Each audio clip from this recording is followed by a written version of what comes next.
Hello. हाँ, बस हम निकलने ही वाले हैं। पिताजी भी साथ में हैं। बस अभी पहुंच जाएंगे। Thank you.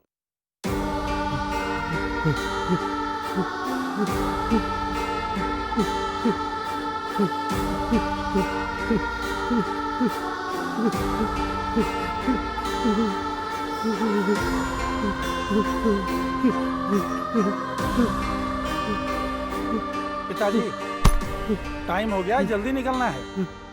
मेरा जाने का मन नहीं कर रहा है। मुझे जबरदस्ती वहाँ लेके मत जाओ। ये आप क्या बोल रहे हैं पिताजी? वो बहुत ही बढ़िया हॉस्टल है, वहाँ आपकी अच्छी देखभाल होगी, घबराने की जरूरत नहीं। उठिए, चलिए। अरे बेटे थॉमस, मैं यहीं किसी कोने में पड़ा रहूंगा। मैं तुझे कोई परेशानी नहीं दूंगा। अपनी बहू से भी मैं प्यार से ही बात करूंगा। मैं उसकी बात का या तुम्हारी बात का कभी किसी तरह का मैं विरोध नहीं करूंगा। मेहरबानी करके मुझे वृद्ध आश्रम में ले जाके नहीं डालना बेटे। मैं हाथ जोड़ता हूँ थॉमस। पिताजी, मेरी बात समझने की कोशिश करिए। आप पर किसी प्रकार के अत्याचार कराने के लिए नहीं ले जा रहे हैं। इस उम्र में संतुष्ट रहने के लिए वो एक बहुत अच्छा मार्ग है, बस इतना ही। क्या हुआ? बाबूजी जाने के लिए मना कर रहे हैं? हाँ।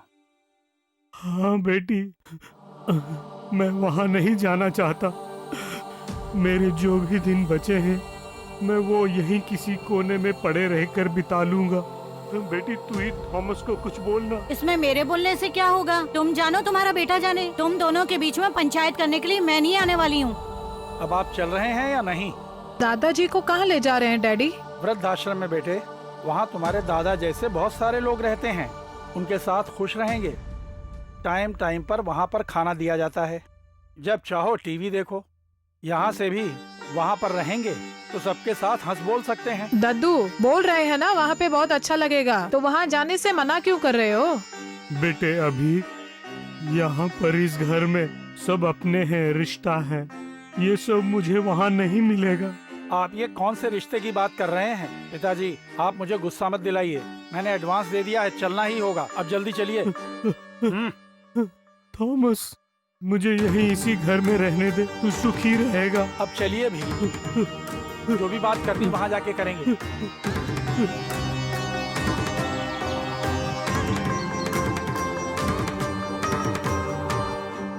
भाई साहब, आप बिल्कुल परेशान मत होइए। बड़े बूढ़े बच्चों की तरह होते हैं। थोड़े दिन तक ये ऐसे ही रहेंगे, बाद में अपने आप ठीक हो जाएंगे। ठीक है सर, मुझे जरा देर हो रही है, मैं चलता हूँ। आप इनका अच्छी तरह ख्याल रखना। हाँ, आप चिंता मत कीजिए। पिताजी, अच्छा तो मैं चलता हूँ।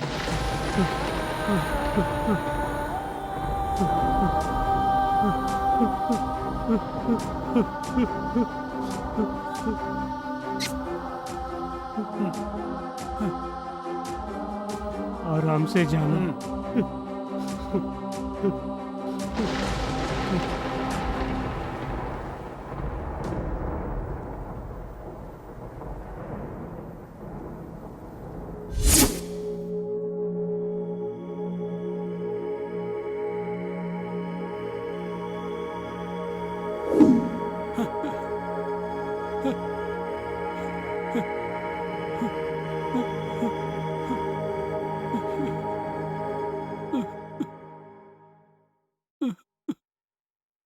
ये लो तुम्हारा बैग, अब जल्दी निकलो। अभी एक बार फिर से सोच ले बेटे, क्या उस वृद्धाश्रम में जाना जरूरी है? हाँ पिताजी, तुम वहीं सेट हो पाओगे। यहाँ रहोगे तो हमारी जान खाओगे। बेटे, अगर मैंने कभी भूल से भी तुझे कोई दुख पहुंचाया हो तो मुझे माफ कर दे। अब आइंदा मैं अपना मुंह नहीं खोलूंगा, किसी कोने में पड़ा रहूंगा। मैं सच कह रहा हूँ बेटे। नहीं नहीं, इससे कुछ नहीं होने वाला। अब तुम जा रहे हो या मैं उठा के तुम्हें गाड़ी में बैठा दूं? नहीं बेटे।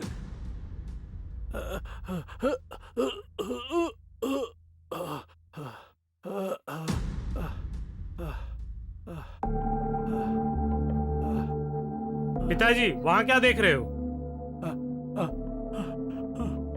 यहाँ मैंने जिंदगी गुजारी, अब कभी मैं यहाँ नहीं आ पाऊंगा। उस वृद्धाश्रम के अंदर ही मेरी जिंदगी गुजर जाएगी। पिताजी, इतना इमोशनल क्यों हो रहे हो? तुम्हारे पिताजी भी वहीं थे ना? तो अब तुम्हें वहां जाने में क्या आफत आ गई? वहां पे तुम्हारे जैसे बहुत सारे लोग होंगे, उनके साथ मस्ती मारना, टाइम टाइम पर खाना बनाकर खिलाएंगे। यहाँ से भी वहाँ तुम ज्यादा खुश रहोगे। अब जल्दी से चलो, चलो, अरे चलो ना।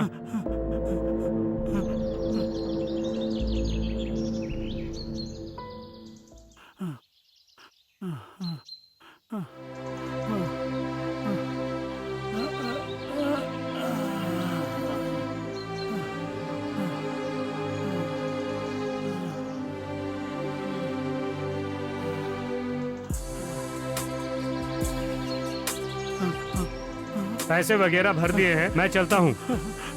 अभी मुझे छोड़कर मत जा बेटे, अभी मुझे भी अपने साथ ले चल बेटे, अभी अभी मुझे भी ले चल, अभी मुझे भी साथ लेकर चल, अभी मुझे अपने साथ ले चल, अभी मुझे ले चल, अपने साथ ले चल। क्या हुआ? मुझे ले अरे चल, क्या हुआ? डैडी, ऐसे क्या हुआ, बड़बड़ा क्यों डैडी? रहे हैं? अरे इतने घबराए हुए क्यों हो? रूबी, मुझे बहुत डर लग रहा है रूबी। मेरे बेटे ने मुझे वृद्धाश्रम में ले जाकर छोड़ दिया, वहाँ अकेला, एकदम अकेला। मुझसे सहन नहीं हो रहा था रूबी, मुझे बहुत डर लग रहा है। ये क्या बोल रहे हो? सपने में ऐसा क्या देखा कि इतने घबरा गए हो? नहीं रूबी, नहीं नहीं, जो कुछ मैंने किया वही मेरे साथ भी होगा। जैसे मैंने पिताजी को वृद्धाश्रम में छोड़ा, वैसे ही ये भी एक ना एक दिन मुझे वृद्धाश्रम में छोड़ देगा। वहाँ के अत्याचार मैं सहन नहीं कर पाऊंगा रूबी। अगर तुम चाहती हो मुझ पर अत्याचार ना हो तो तुरंत ही अपने पिताजी को घर वापस लाना होगा। तुम इससे सहमत हो ना? ठीक है, कल सुबह जाकर बाबूजी को वापस घर ले आना। हाँ।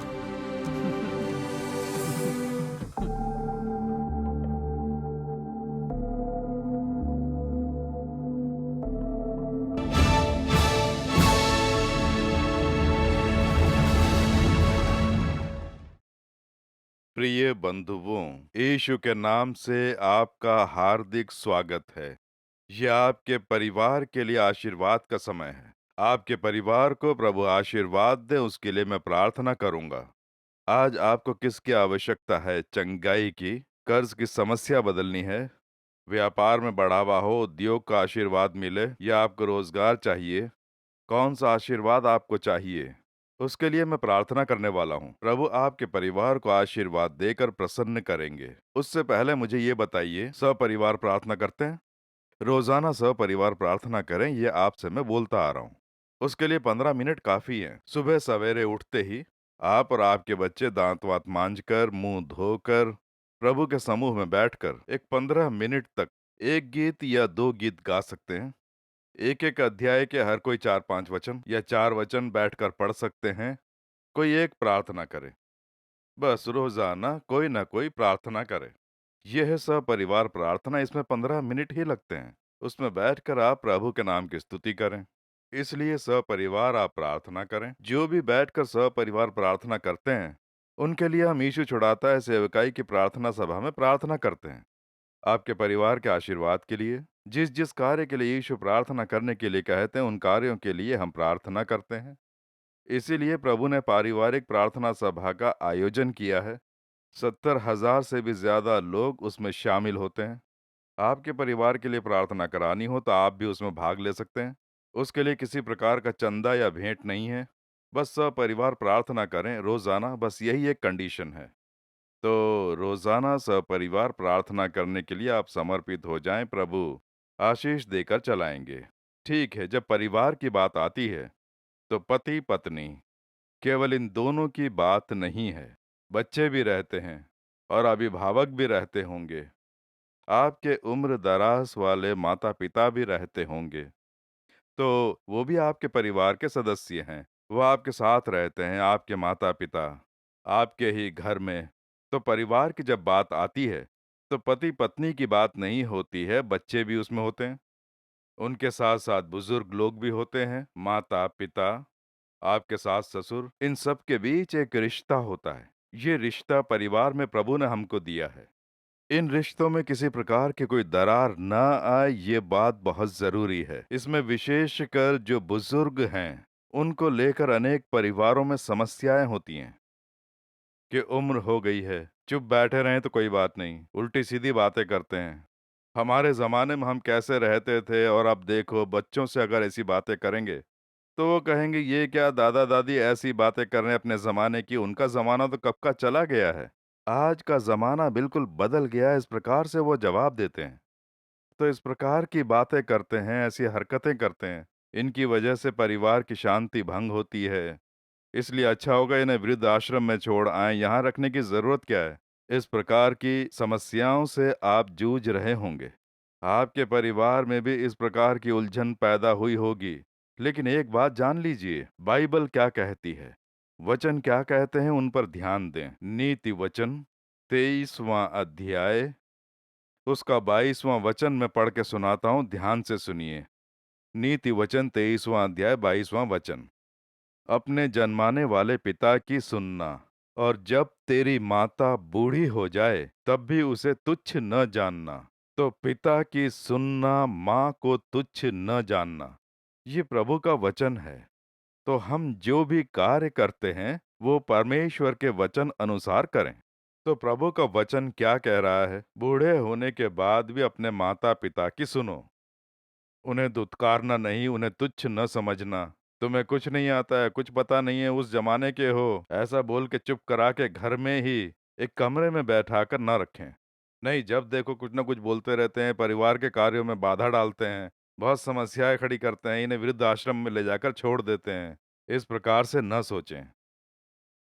प्रभु कह रहे हैं, तुझे जन्माने वाले पिता की सुनना, और जब तेरी माता बूढ़ी हो जाए तब भी उसे तुच्छ न जानना, माता को तुच्छ न समझें, क्योंकि ऐसा करना प्रभु को तुच्छ समझने के बराबर है। इससे बहुत बड़ी क्षति होगी। तो आपके घर में यदि कोई बुजुर्ग है तो उसकी देखभाल करें। वो प्रार्थना करते रहते होंगे, प्रभु के विषय में सबसे ज्यादा वही बोलते होंगे। अपने पोते पोतियों को बैठाकर साथ में प्रार्थना करेंगे, वो उन्हें वचन बताएंगे। ज्यादातर बच्चों को देखिए, वो दादा दादी नाना नानी के बहुत नजदीक हो जाते हैं, क्योंकि वो गुस्सा नहीं करते हैं, मारते नहीं हैं, डांटते नहीं हैं। बच्चे चाहे कुछ भी करें वो धीरजता धरते हैं। इसीलिए तो प्रभु बुजुर्गों को आपके घर में रखते हैं। इसलिए उन्हें आप तुच्छ न समझें, बल्कि उन्हें आशीर्वाद समझें। वो अब और कितने दिन जिएंगे? अपनी उम्र के आखिरी पड़ाव में आपके संग रहकर, आपके बच्चों के साथ खेलते हुए उन्हें बहुत खुशी मिलती है। इसलिए उन्हें किसी प्रकार का बोझ न समझें, बल्कि उन्हें आशीर्वाद समझें। वो प्रार्थना करते रहेंगे, आपके बच्चों की देखभाल करेंगे। मैंने कईयों को देखा है, शादी होते ही ये सब ठीक नहीं रहेगा, माँ बाप को घर से निकाल देते हैं। कहीं भी जाके रहो, हम लोग अकेले रहना चाहते हैं, इसलिए हमें परेशान मत करना। लेकिन जब संतान होती है और उस संतान की जब 4-5 साल की उम्र हो जाती है, तो स्कूल में भर्ती करते हैं ना। स्कूल छूटने पर कोई नहीं रहता है, दोनों नौकरी पर चले जाते हैं, तो बच्चों की देखभाल कैसे होगी? अब बच्चों को नौकरों के भरोसे छोड़ा जाए, ये सही नहीं होगा। उस वक्त सोचते हैं कि जाके माँ बाप को ले आते हैं, वो बच्चों को संभाल लेंगे। अपनी जरूरत के अनुसार जब आप बुलाते हैं तब उनके मन को बहुत दुख पहुंचता है। इसलिए कोई भी फैसला लेने से पहले सोचना चाहिए। जल्दबाजी में किसी भी प्रकार का फैसला नहीं लेना चाहिए। ठीक से सोचें कि ऐसा करें या ना करें, प्रार्थना करें। प्रभु ऐसा करें क्या, तुम्हारी योजना क्या है, प्रभु से उसका सुझाव मांगे। तब प्रभु आपको अच्छे से गाइड करेंगे। लेकिन वचन अनुसार ही पवित्र आत्मा गाइड करेगा। वचन से हटकर पवित्र आत्मा कोई सुझाव नहीं देगा, कुछ नहीं बोलेगा, ये बात जान लें। तो आपके माता पिता बहुत ही मुख्य है, जान लीजिए। इसलिए उन्हें आप हमेशा अपने संग रखें। वो आपके लिए आशीर्वाद रहेंगे, उन्हें आप बोझ न समझें। मेरी जो माता थी, कुछ महीने पहले ही उनका निधन हुआ, वो स्वर्ग सिधार गई हैं। वो मेरा जो छोटा भाई है, उसके परिवार में ही वो रहती थीं। मेरे पास भी आकर कुछ दिनों तक साथ में रहती थीं। वहाँ छोटे भाई के बच्चे वगैरह थे, इसलिए कहती मैं वहीं रहूंगी। अच्छी देखभाल करते थे, इसलिए वो उनके संग रहती थी। तो जिम्मेदारी मेरी भी थी, माँ की देखभाल करने की जिम्मेदारी। इसलिए मैं वहाँ उनके पास जाता था, 1-2 घंटे बैठकर बात करके आता था, और उनसे पूछता था कि किसी चीज़ की ज़रूरत हो तो मुझे बताएं। संकोच मत करना, जो भी कार्य हो मुझे बताएं, मैं आपके लिए करूँगा। मैं चाहता था वो संतुष्ट रहें, अब चाहे जितने दिन भी रहें। लेकिन पिछले साल जुलाई के महीने में वो बीमार हो गईं, उन्होंने बिस्तर पकड़ लिया। उस समय मुझे अमेरिका सेवा कार्य के लिए जाना था। उन्हें थोड़ा दुख हुआ कि मेरा बेटा बहुत दूर जा रहा है। तब मेरी पत्नी उनके साथ थी, वो 4 महीने ही जीवित रह पाईं। मेरी पत्नी सेवा कार्य के लिए मेरे साथ नहीं आई। सिंगापुर में हालांकि वो आ रही हैं बोल के उनका नाम भी छपवा दिया था, लेकिन उन्होंने कहा मैं माँ के संग रहूंगी। मेरे छोटे भाई की पत्नी भी माँ का ख्याल रखती थी। मेरी पत्नी भी रोजाना जाती थी, शाम तक उनके संग रहती थी, उनके साथ बात करती थी, सांत्वना देती। तो दोनों उनका ख्याल रखते थे। मेरे भाई की पत्नी, मेरी पत्नी रोजाना उनके लिए प्रार्थना करती, क्योंकि उम्र हो गई थी, उन्हें संतुष्ट रखना था। तो मेरी पत्नी वहां उनके साथ रहती थी। मेरी माँ को बहुत खुशी मिलती थी। मेरे से भी ज्यादा मेरी पत्नी से मेरी माँ बहुत ज्यादा बातें करती थी और उन्हें बहुत खुशी भी मिलती थी। वो उनके संग रहकर उनके लिए प्रार्थना करती थी, साथ में स्तुति करती थी। उनकी अंतिम सांस तक मेरी पत्नी उनके साथ ही रही। ये हम कभी नहीं भूल सकते। ये एक बहुत संतुष्टमय कार्य रहा। मैं अपनी पत्नी के लिए, उनके लिए प्रभु की स्तुति करता हूँ। मेरी माँ ने कभी किसी में कोई कमी नहीं निकाली, कभी किसी पे गुस्सा नहीं हुई। वो बिस्तर पर लेटी हैं और उनकी देखभाल हो रही है, इससे उन्हें बहुत खुशी हुई। मेरे प्रिय बंधुओं, परमेश्वर ने हमें यही सिखाया है। आपके घर में ससुर हो सकते हैं, सास हो सकती हैं, कोई और बुजुर्ग हो सकता है। वो अपने अंतिम समय में अपने परिवार के संग रहना चाहेंगे। पोते नातियों को देखना, उनसे मिलना, बहुत खुशी मिलती है उससे। ये आपके लिए एक सौभाग्य है। उन्हें अपने साथ रखकर देखभाल करना, ये बहुत बड़ा भाग्य है, बहुत बड़ा आशीर्वाद है। ये बात मत भूलना। कभी भी उन्हें बोझ न समझें। यहाँ से भी ज्यादा सुविधाएं वहां मिलेंगी, वहां खुश रहेंगे, इस प्रकार से न सोचें।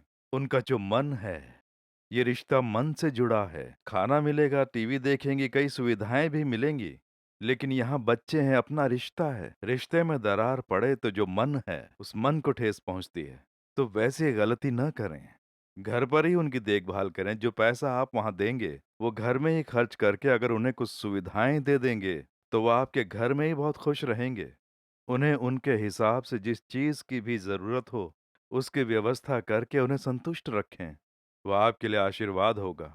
इसलिए आपके घर में जो बुजुर्ग हैं, उन्हें अनदेखा न करें, उन्हें कभी भी तुच्छ न समझें। उन पर गुस्सा होकर कभी उनके मन को ठेस न पहुंचाना। उम्र के उस पड़ाव में कभी कभी अनजाने में ही उनके मुंह से कुछ बातें निकल जाती हैं। उसे आप राई का पहाड़ न बनाएं। मेरी माँ है, मेरे पिता हैं, मेरे ससुर हैं, मेरी सास हैं, उन्हें अपना बनाकर ही रखें। हर मनुष्य में कोई ना कोई कमी होती है। इसलिए जब आप उन्हें संतुष्ट रखेंगे तो परमेश्वर ये देखकर आपको श्रेष्ठ बनाएंगे। वो भी आपको देखकर संतुष्ट होंगे। माता पिता जब बूढ़े हुए तो इन्होंने अपने माता पिता का निरादर नहीं किया। उन्हें साथ रखकर उनकी देखभाल कर रहे हैं। परमेश्वर आपको अवश्य आशीर्वाद देंगे। वो आपके परिवार के लिए आशीर्वाद होगा। आपकी माता हमेशा प्रार्थना करती होंगी, वही आपके लिए बहुत बड़ा आशीर्वाद है ना। आज मेरी माँ नहीं है, उनकी प्रार्थना से मैं वंचित हूँ, ऐसा दुख मेरे अंदर है। घर में बुजुर्ग हमेशा प्रार्थना करते रहते हैं आपके लिए, आपके बच्चों के लिए। उससे आपकी रक्षा होती है, आशीर्वाद मिलता है। उससे कितना बड़ा आशीर्वाद मिलता है पता है आपको? सबसे ज्यादा, क्योंकि सिंसियरली वो प्रार्थना करते हैं, क्योंकि सबसे ज्यादा आपसे प्रेम है, इसलिए आपके लिए प्रार्थना करते हैं। इसलिए उस प्रार्थना का बहुत महत्व है। इसलिए आपके घर में जो भी बुजुर्ग हैं, कभी उन्हें दुख न पहुंचाएं। अगर आपकी किसी बात से उनके मन को ठेस पहुंची है तो उनसे जाके उनसे क्षमा मांगे। उन्हें अपने घर लाकर उन्हें संतुष्ट रखें, तब आपके परिवार में आशीर्वाद रहेगा। उसके लिए अब हम प्रार्थना करें। और अगर आप सोच रहे हैं कि आपसे गलती हो गई है, कि मैंने उन्हें दुख पहुंचाया है, तो कहें कि प्रभु मुझे क्षमा करें। क्षमा मांगे, उन्हें घर लाकर संतुष्ट रखें। अगर वो इस दुनिया में नहीं है, दुखी मन के साथ उनकी मृत्यु हुई है, तो प्रभु से आप क्षमा मांगे कि प्रभु हमसे गलती हो गई, हमें क्षमा कर दो। यीशु क्षमा कर देंगे। तो आप प्रार्थना करें, सब मिलकर प्रार्थना करेंगे। आपकी अभी क्या समस्या है? कर्ज की समस्या है, कार्य में रुकावट है, सब कुछ प्रभु देख लेंगे। मैं प्रार्थना करूंगा, आपके परिवार को आशीर्वाद मिलेगा। प्रभु बीमार को छू कर चंगा करेंगे। तो प्रार्थना करें। आपके घर में सब लोग हों तो सब लोग टीवी के सामने आकर बैठ जाएं। हम आंखें मूंद कर प्रार्थना करेंगे। हे परम पिता, इन अच्छे बच्चों के साथ बात करने वाले तुम्हारे प्रेम के लिए तुम्हारी स्तुति हो पिता।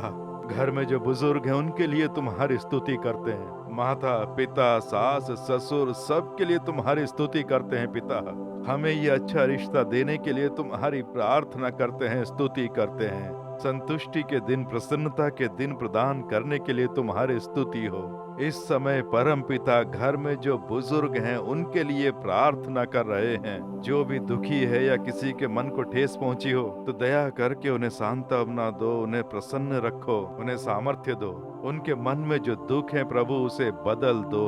बच्चे अपने अभिभावकों से प्रेम रखें, उनकी देखभाल करें, वैसी कृपा करो प्रभु। घर में जो रिश्ता है उसमें किसी प्रकार की कभी भी कोई दरार न पड़े, उस तरह से एक दूसरे को समझकर क्षमा करके मिलजुल कर रहें, वैसी कृपा करो।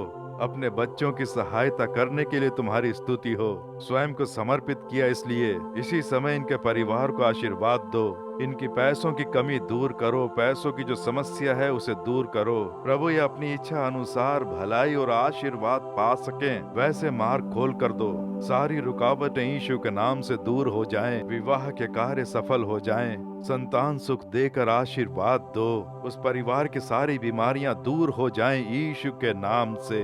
अपने घाव वाले हाथों से बच्चों को स्पर्श करो, बुजुर्गों को छू के समस्त बीमारियां दूर करो। चमत्कारी चंगाई इन्हें प्राप्त हो। आशीर्वाद देने के लिए तुम्हारी स्तुति हो। हम तुम्हारी स्तुति करते हैं, चमत्कार करके प्रसन्न करो। यीशु मसीह के नाम से प्रार्थना कर रहे हैं परम पिता, आमीन आमीन। प्रिय बंधुओं, प्रभु ने आपकी प्रार्थना सुनी। रोजाना सपरिवार प्रार्थना करें। परिवार में रिश्तों को संभालने में थोड़ा सावधान रहें। प्रभु आपके संग रहकर आपको आशीष देंगे, आमीन।